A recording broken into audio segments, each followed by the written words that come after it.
जौनपुर में एक व्यापारी रहता था जिसका नाम गिरधारी था। गिरधारी की एक ही बेटी थी रीता। आजकल उसकी पत्नी रूपा बहुत बीमार थी।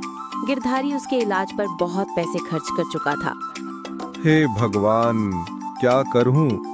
कितने पैसे अपनी पत्नी पर खर्च कर चुका हूं, लेकिन वो ठीक होने के बजाय और बीमार होती जा रही है।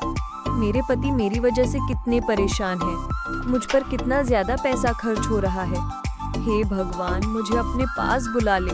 मुझे मौत दे दे ताकि मेरे पति के पैसे मुझ पर बर्बाद होने से बच जाएं। उस दिन के बाद से रूपा बहुत उदास रहने लगी थी, क्योंकि उसने अपने पति की आंखों में अपने लिए नफरत देखी थी और वो इस नफरत को बर्दाश्त नहीं कर पा रही थी।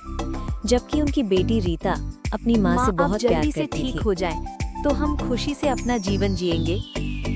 हाँ बेटी, तुम ऊपर वाले से दुआ करो कि वो मुझे नई जिंदगी दे दे।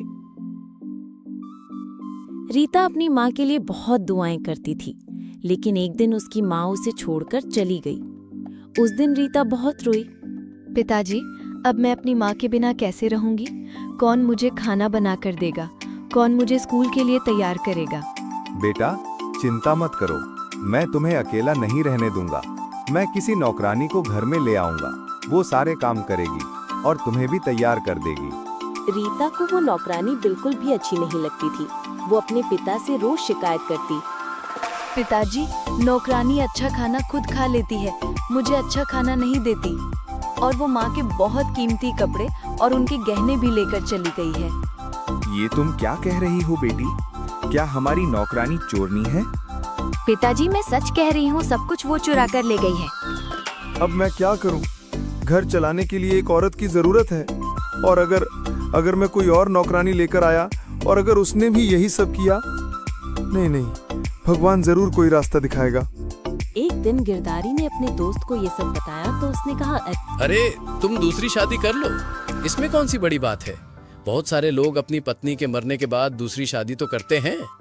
तुम्हारी तो छोटी बेटी भी है, उसे माँ की भी जरूरत है और तुम्हें पत्नी की भी। तुम ठीक कह रहे हो, मुझे शादी करनी होगी।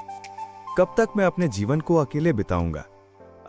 अब मेरी बेटी बड़ी हो रही है, उसे एक ऐसी औरत की जरूरत है जो हर समय उसके साथ रहे, उसे अच्छा बुरा बताए। गिरधारी ने फिर अपने एक दोस्त की मदद से रेखा से मुलाकात की और फिर रेखा के साथ ही शादी कर ली। जब से तुम मेरी जिंदगी में आई हो, तुमने मेरी जिंदगी को पूरा कर दिया है। इतना तो मैं रूपा के साथ भी खुश नहीं था जितना तुम्हारे साथ हूँ। सच में तुमने मेरी जिंदगी का एक नया रंग दिखाया है। रेखा गिरधारी की बात पर मुस्कुरा दी थी। रेखा बहुत चालाक और जादूगरनी थी। भला हो मेरी माँ का, जिसने मुझे ये मंत्र सिखा दिया था, जिसकी वजह से मेरा पति मेरे बस में आ गया है। वही इसे दिखाई देता है जो मैं दिखाती हूँ, वही सुनता है जो मैं सुनाती हूँ। अब तो मैं इस रीता को भी इस घर से निकाल दूंगी। मैं अब इस लड़की को इस घर में बर्दाश्त नहीं करूंगी। उसी दिन जब रीता स्कूल से घर आई तो सारा घर गंदा पड़ा हुआ था। माँ, ये क्या, आज घर की सफाई नहीं की? क्या आपकी तबीयत ठीक नहीं है? नहीं, मेरी तबीयत ठीक नहीं है। तुम जानती हो कि मैं माँ बनने वाली हूँ और इस हालत में मुझसे आसानी से काम नहीं होता।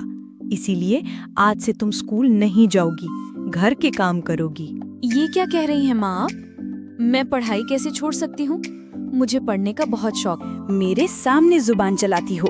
आने दो अपने पिताजी को, मैं उन्हें तुम्हारे बारे में बताती हूँ। क्या हुआ तुम्हें रेखा? क्यों इतनी रो रही हो? सब ठीक तो है ना? तुम्हारी इस बेटी ने मेरा जीना हराम किया हुआ है। इससे मैंने कहा कि मुझे पानी ला कर दो। मेरी तबीयत खराब है, मुझ में उठने की हिम्मत भी नहीं है। इसने मुझे पानी देने से मना कर दिया। पिताजी ये झूठ बोल रही हैं। इन्होंने मुझसे पानी नहीं मांगा, बल्कि मुझे कहने लगी कि मैं अपनी पढ़ाई छोड़ दूं। देखा आपने, ये कितना झूठ बोलती है, मुझ पे इल्जाम लगा रही है। मैं इसे स्कूल छोड़ने का क्यों कहूँगी?